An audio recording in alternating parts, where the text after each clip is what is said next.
She fell asleep on a stranger on the Seoul subway. She did not know his face. She found it the next morning, on the side of a 12-story building. This is the story of Naledi Dlamini. And it begins, as most disasters do, with exhaustion. Naledi was 28 years old, born and raised in Johannesburg, and she had been in Seoul for 8 months. She worked at Hanul Creative, one of the most respected fashion houses in the city, as a senior garment designer, and she was extraordinarily good at her job. Her colleagues said she had an eye for fabric the way other people had an ear for music, instinctive, precise, impossible to teach. Her mentor back in Joburg had told her when she was 22 that she would either burn out before 30 or build something the industry would not forget. She was currently doing both. On the night in question, she had been awake for 32 hours. There was a collection deadline. There is always a collection deadline. 12 looks, 2 weeks behind schedule, one creative director who changed his mind about the color palette on a Tuesday at 11 in the morning and expected the adjustments by Thursday. Naledi had not gone home since Wednesday.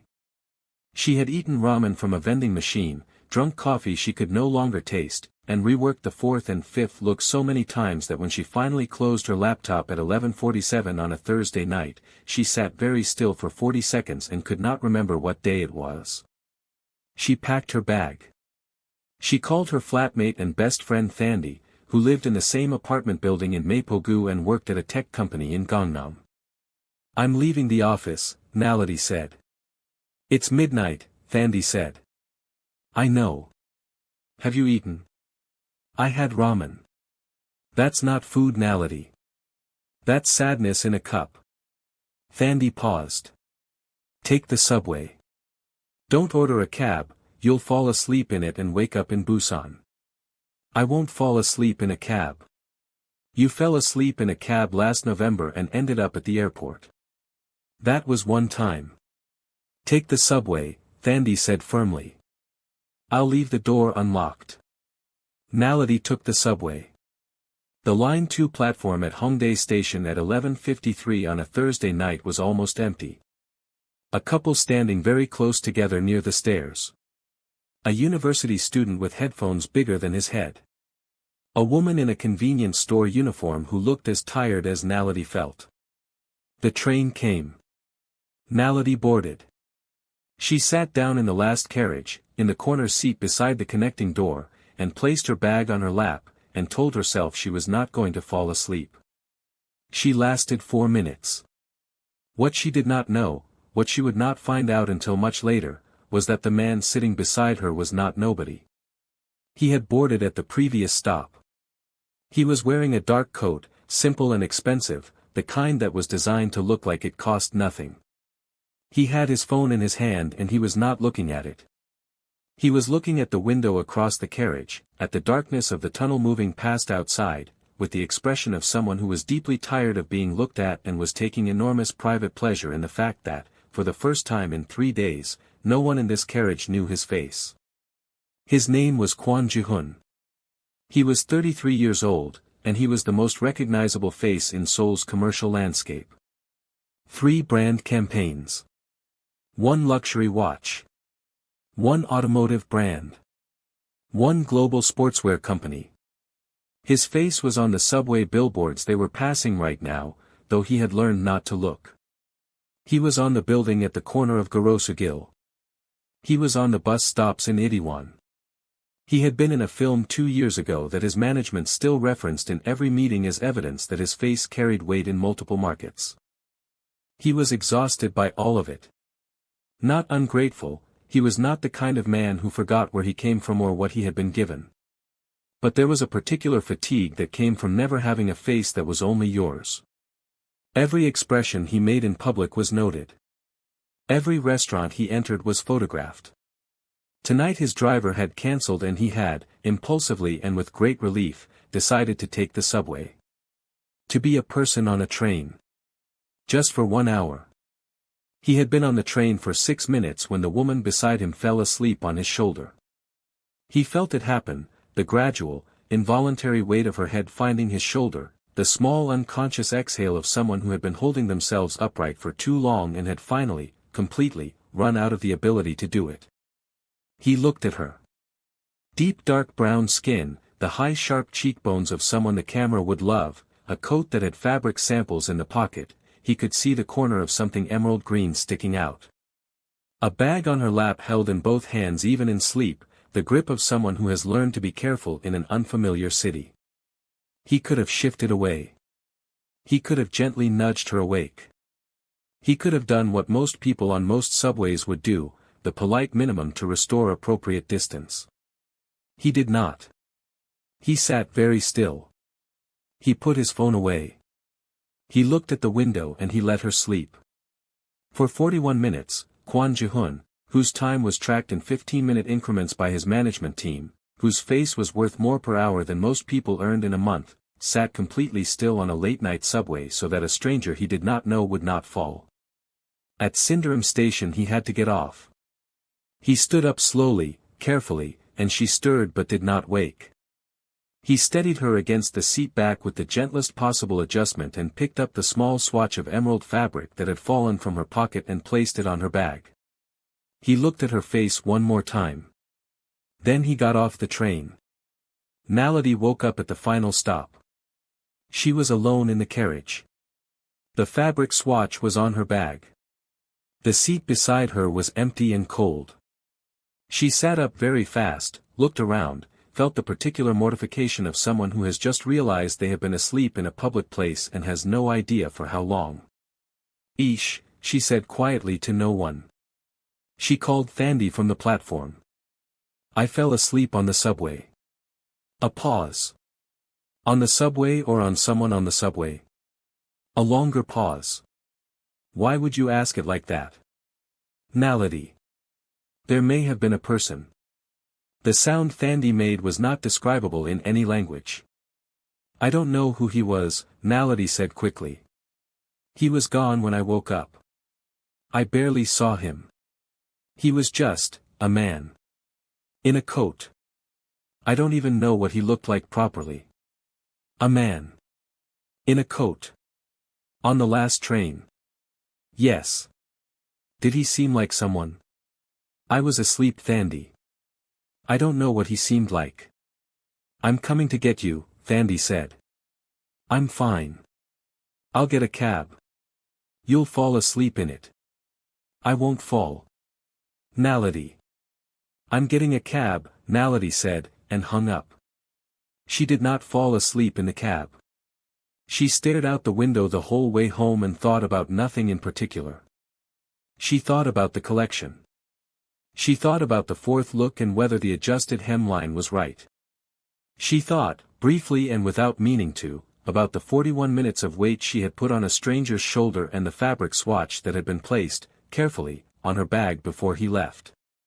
She did not think about his face. She had not seen it properly. She went home. She slept for 9 hours, the longest she had slept in 3 weeks, and woke up on a Friday morning feeling approximately human. She showered. She made tea with the rooibos she had brought from Joburg in her suitcase and kept in a tin on the kitchen counter because Seoul had many extraordinary things but rooibos was not among them. She called her mother in Johannesburg and talked for 20 minutes about nothing serious. She put on her coat. She walked to work. She turned the corner at the top of the street that led to Hanul Creative. She was looking at her phone. She looked up to check the light at the crossing. And then, without meaning to, she looked further up. And up. And up. On the side of the building across the intersection, 12 stories of glass and steel, there was an advertisement she had walked past 20, 30, 40 times without looking at it properly. She had seen it the way you see anything you pass every day, without seeing it. She saw it now. A dark coat. The strong precise lines of a jaw she recognized not because she had seen his face clearly but because she had spent 41 minutes with that shoulder. That jawline. That particular quality of complete stillness. Kwon Ji-hoon. The name was in the bottom corner of the advertisement in small elegant text. His eyes looked directly out from the building into the street. Into her. Naledi's coffee fell out of her hand. It hit the pavement. The lid came off. The coffee spread across the wet grey stone in a dark blooming stain. Naledi stood at the crossing and stared at the 12-story face and did not move. Her phone buzzed. Thandi. Morning. Did you survive the... Thandi. Something in her voice. What happened? You know the billboard. The one on the building at the corner near my office. The watch one. The very attractive. Yes. A pause. What about it? That's him. Absolute silence. Then, at a volume that caused a passing grandmother to flinch, Naledi. I know. That is Kwon Ji-hoon. I know. Naledi. He is literally everywhere. He is on the subway. He is on the bus stops. He was in that film. I know Thandi. You drooled on Korea's most famous face. I did not drool. You were asleep for 40 minutes on his shoulder, Naledi. There was drool. There was no drool. I would know if there was drool. How would you know? You were asleep. Naledi looked at the billboard. Kwon Ji-hoon looked back. He looked exactly the same as he had on the train, composed, precise, the particular stillness of someone who had learned to exist inside a camera frame without ever looking like they were trying to. Except on the train he had been warm. She had not realized she knew that about him until right now, looking at 12 stories of his image, noticing that the advertisement did not have what the real version had. The real version had sat still for 41 minutes. In the cold. So she would not fall. Thandi, Naledi said. Yes. I have to go to work now. You haven't picked up your coffee. Naledi looked at the coffee on the pavement. She looked at the billboard. She turned and walked toward the office. She did not look back. She told herself the matter was closed. A strange night, a stranger who happened to be famous, the end. She had work to do. The collection was already late. She went to her desk and opened her laptop and pulled up the fourth look and spent the morning doing exactly what she was paid to do, and she was very good at it, and for 4 hours she did not think about anything else. Then her creative director walked into the design studio at 2 in the afternoon. Big news, he said, in the tone he used when he wanted everyone to stop working and pay attention. We have a new brand ambassador for the autumn campaign. Contract confirmed this morning. He is the face of the Hanul Creative Autumn-Winter collection. He paused for effect in the way he always did. Kwon Ji-hoon. Naledi put down her pencil. Very carefully. Without expression. The fittings start Monday, her creative director continued. I want our best people on this. Naledi, you're leading the design team for his looks. She had 11 people in the studio. 11 people who could have been assigned to this. She was chosen because she was the best. She knew she was the best. She had spent 8 months in Seoul being the best and it had never once been a problem. It was currently a problem. She called Thandi from the bathroom. He's the face of our autumn campaign, she said. The sound Thandi made this time was different from the previous sounds. It was the sound of someone trying very hard not to laugh and failing completely. It's not funny, Naledi said. It's a little funny. Thandi. Okay, it's very funny. What are you going to do? I'm going to do my job, Naledi said. I'm a professional.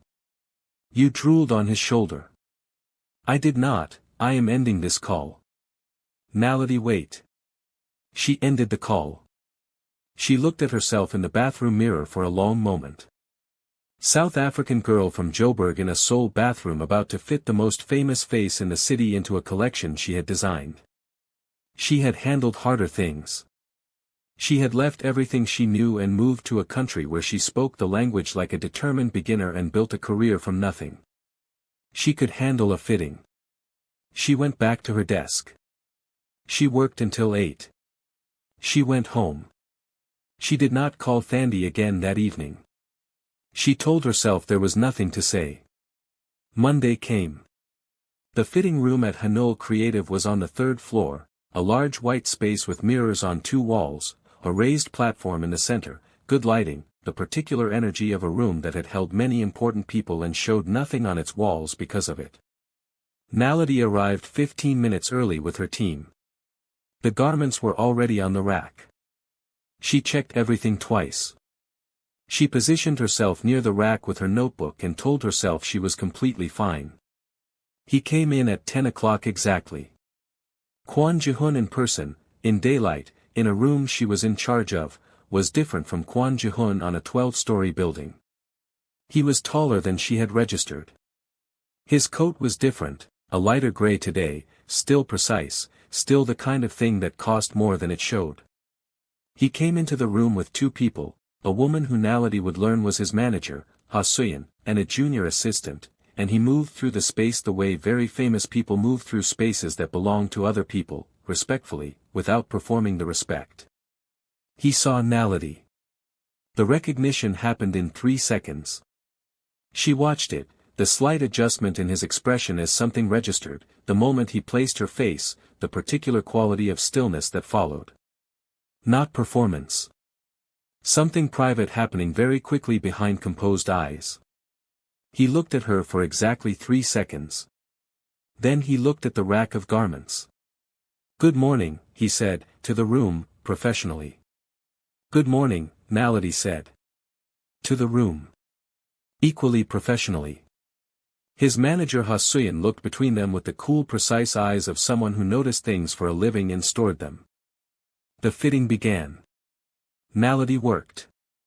She was good at this, the exact right tension of a seam, the way a hem needed to fall on this particular body, the adjustments that transformed a garment from constructed to worn. She moved around him with the focused efficiency of a craftsperson, and she did not think about the subway, and she did not think about the 41 minutes, and she was almost, entirely professional about the whole thing. Then he said, "The weight distribution on the shoulder seam is different from what I usually wear." She looked up from the hem. He was looking at the mirror. "It's intentional," she said. "The collection is structured around balance, the weight sits slightly further back than conventional tailoring. It changes the way the body reads in movement." He looked at her in the mirror. Not at the garment. At her. "You designed the whole collection?" "Yes." "The concept is yours?" "Yes."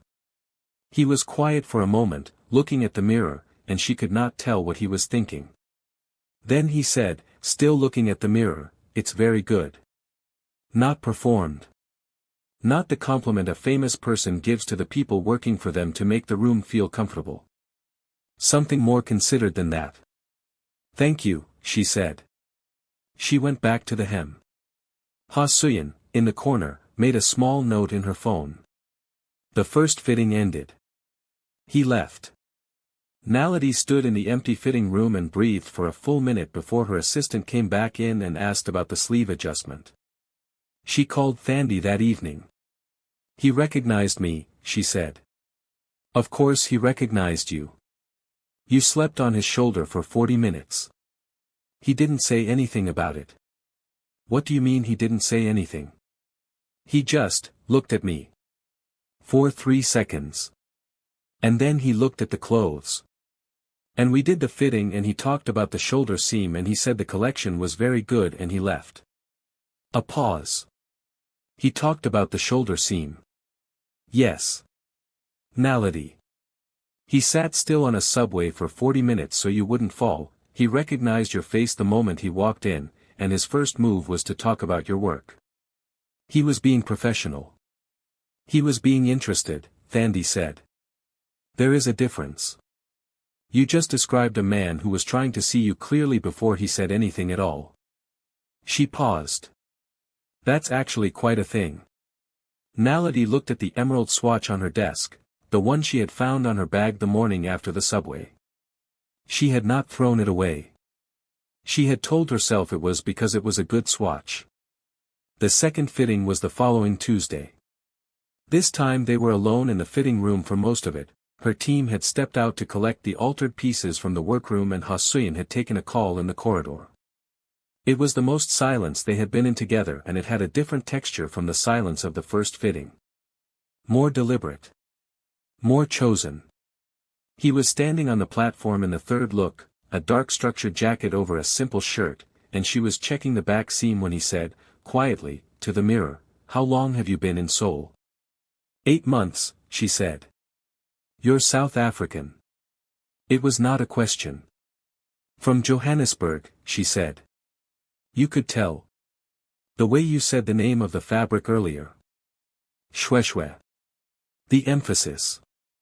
She looked up at him in the mirror. He was watching her with the expression she was beginning to recognize, interested, careful, not performing either of those things. "You know Shweshwe?" "I looked it up," he said simply. "After Monday." She held his gaze for a moment in the mirror. He had looked up a South African fabric after their first fitting. He had not mentioned it casually, he had waited until they were alone to say it. She went back to the seam and did not let herself react and thought, this man is precise in everything, including this.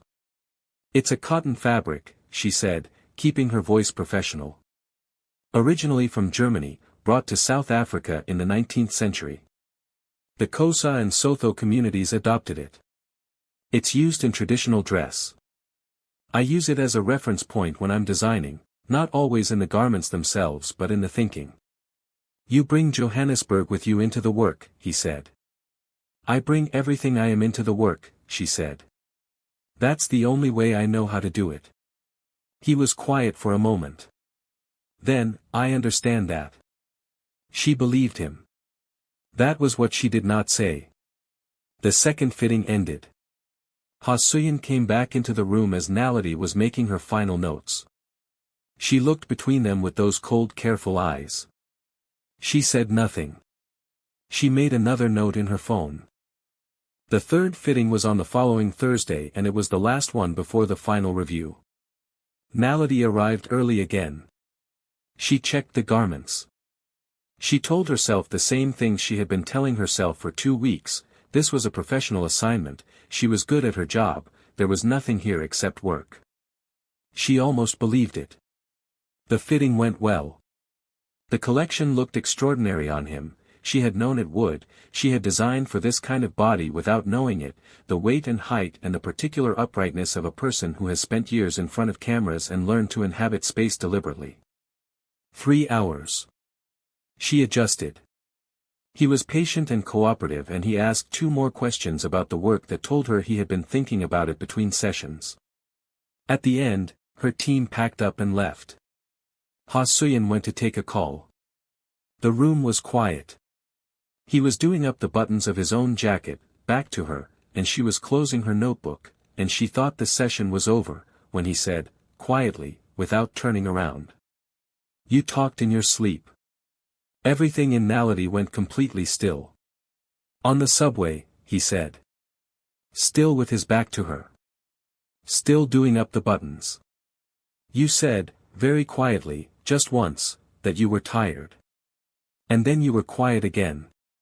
She did not speak. She could not find the correct speed to speak at.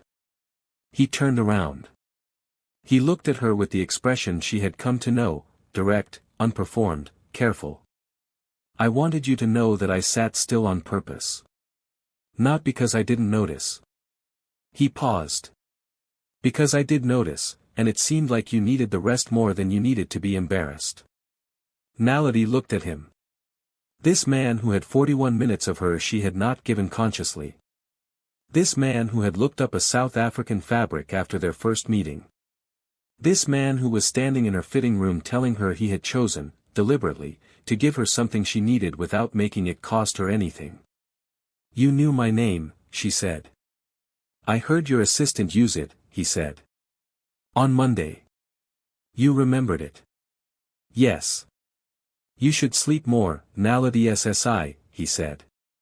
He said her name the way people say a name when they have been thinking it for a while, with a small extra weight that was impossible to miss and impossible to address directly. "I will try," she said. He nodded. He picked up his jacket from the chair. He walked to the door. He stopped with his hand on the frame and looked back at her over his shoulder. Once, just enough.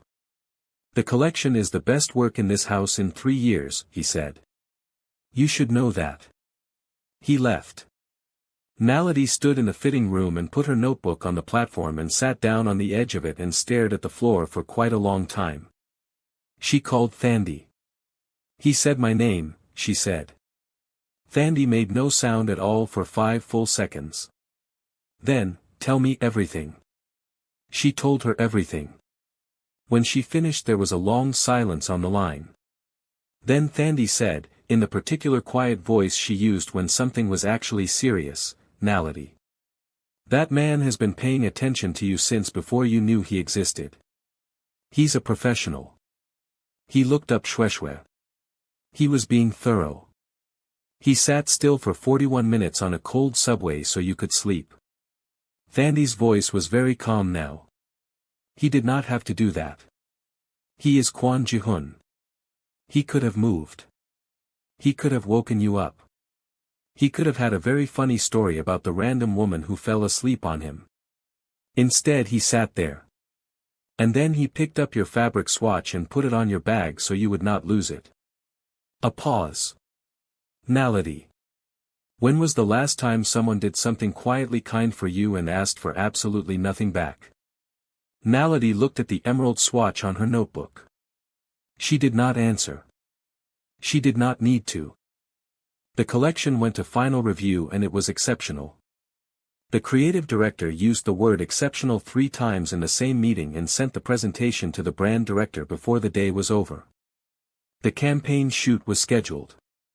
Everything was moving exactly as it should. Then Ha Suyin made her move. On a Wednesday morning, 2 weeks before the shoot, she requested a private meeting with Hanul Creative's creative director. Naledi was not in the meeting. She found out what happened through her colleague Min Hee, who had been passing the corridor and caught pieces of a conversation that was not being held quietly enough. Ha Suyin had suggested, in the careful measured language of someone who had done this before, that the dynamic between the brand ambassador and the lead designer was becoming unprofessional. That it was creating a distraction. That for the integrity of the campaign and the brand, it might be worth considering a reassignment. Naledi heard this from Min Hee at 3 in the afternoon. She sat at her desk for 10 minutes without typing. Then she opened a new document, wrote a clean professional note to the creative director saying that she understood if a reassignment was necessary and that she would ensure a complete handover of her design notes, and saved it to her drafts. She called Thandi. She's trying to remove me from the campaign, she said. Who? His manager. Ha Suyin. A pause. What are you going to do? I'm going to step back, Naledi said. Quietly. Without drama. It's the professional thing. Naledi. It is, Thandi. I'm not going to make a scene over a man I've spoken to 3 times. A man who sat still for 41 minutes. Thandi. Fine, Thandi said. Fine. You're right. It's professional. She paused. I still think it's wrong. Naledi ended the call. She opened the draft. She looked at it. She did not send it. The next morning she came into the office to find that the reassignment conversation had already happened, except it had not gone the way Ha Suyin planned. The creative director called Naledi into his office at 9 a.m. with the particular expression of someone who has been overruled from above and is not entirely unhappy about it. Kwon Ji-hoon had been informed of the proposed reassignment. He had responded, directly, clearly, without leaving room for negotiation, that the collection had been designed with a specific vision, that the designer who held that vision was the only person who should oversee its execution, and that he was not prepared to work with a replacement on a project of this complexity. He had said this to Ha Suyin. He had said it again in writing to the brand director.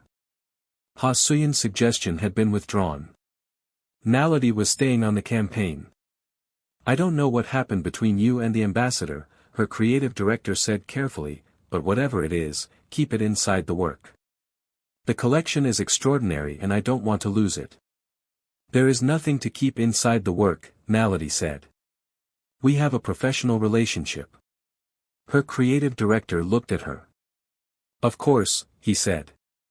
She walked out of his office and stood in the corridor for a moment and breathed.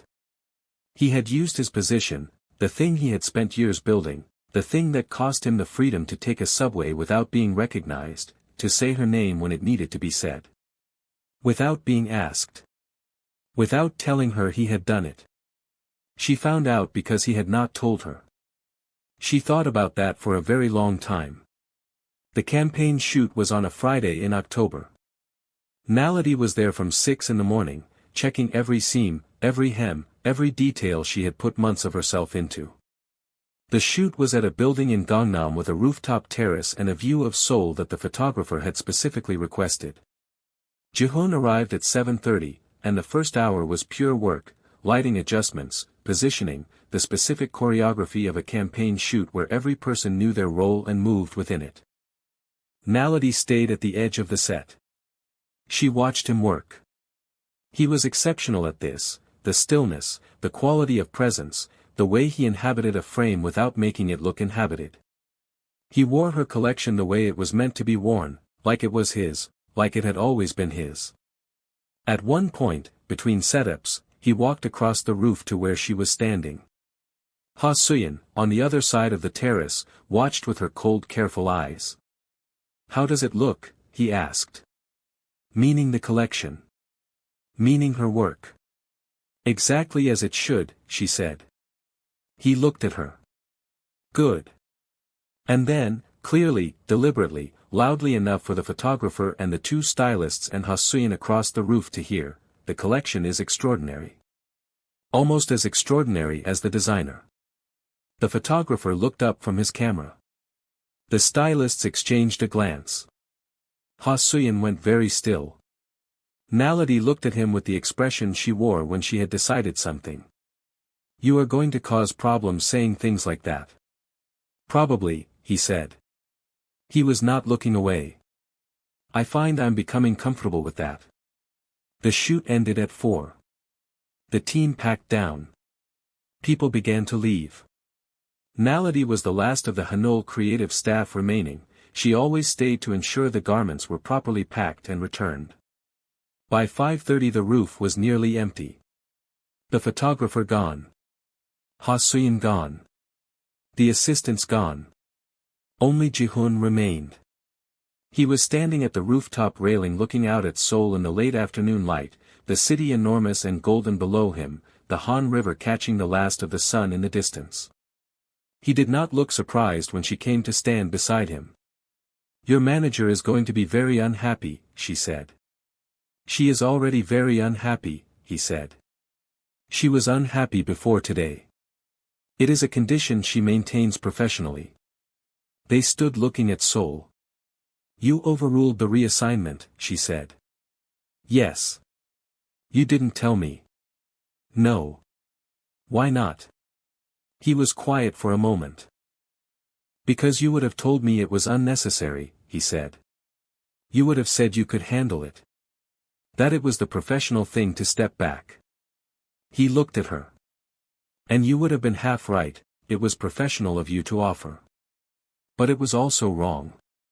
Your work was being threatened because of someone else's discomfort with something that has nothing to do with the collection. I was not going to let that happen.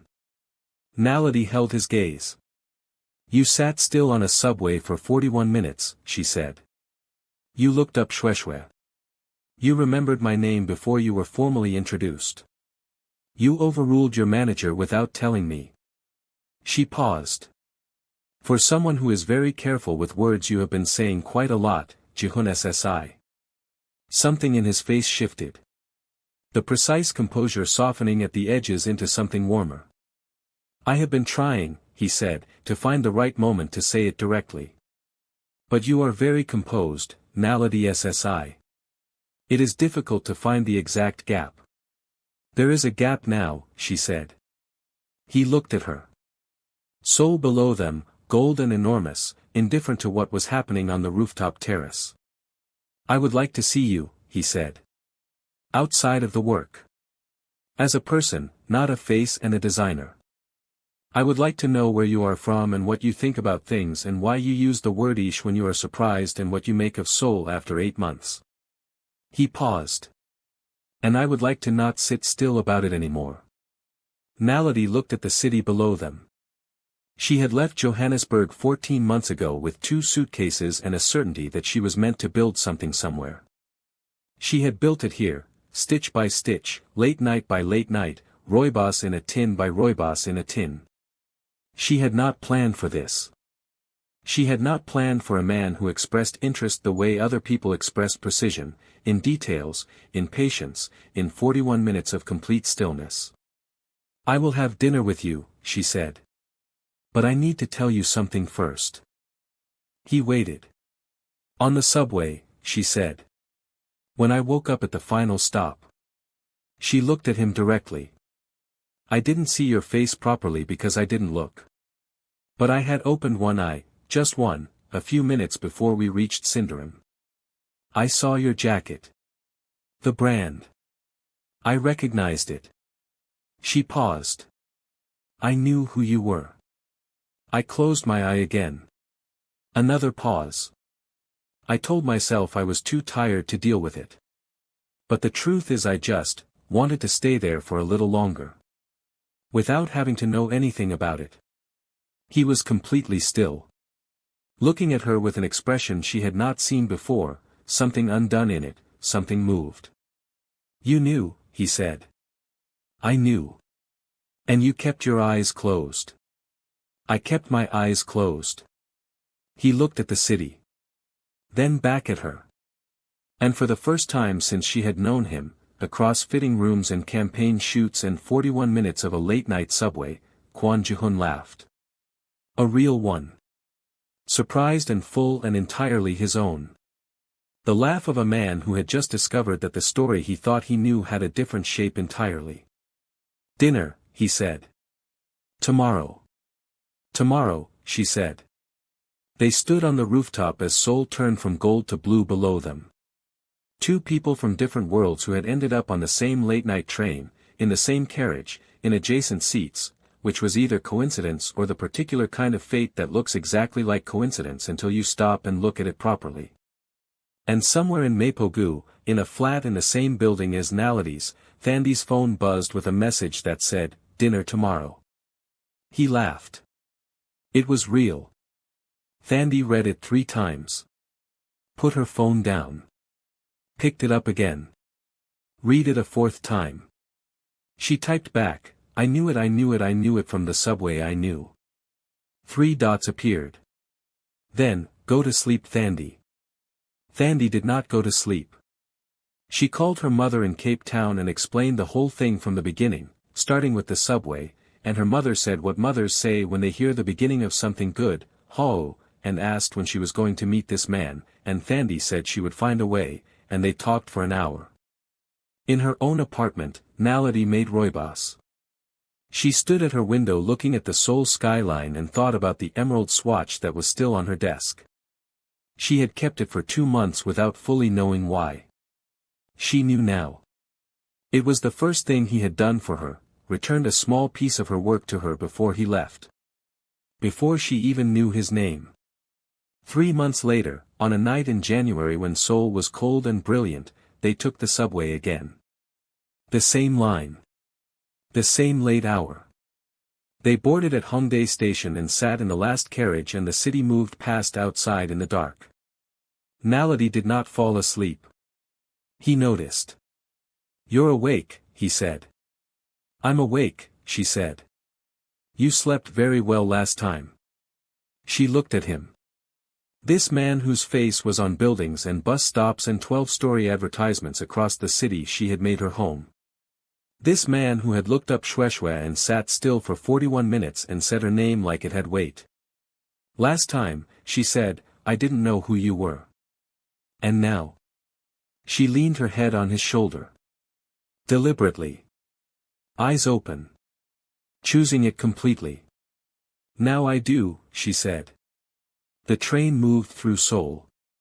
The city blazed outside the window, enormous and indifferent and full of 10 million people, none of whom knew about this particular carriage, this particular shoulder, this particular woman from Johannesburg who had fallen asleep on a stranger and woken up in the beginning of something she had not planned for and did not want to undo.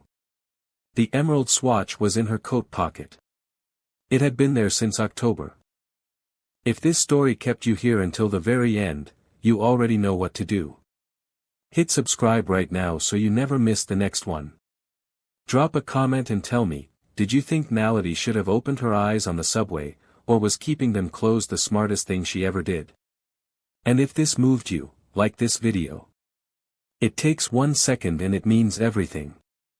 The next story is already coming. Do not miss it.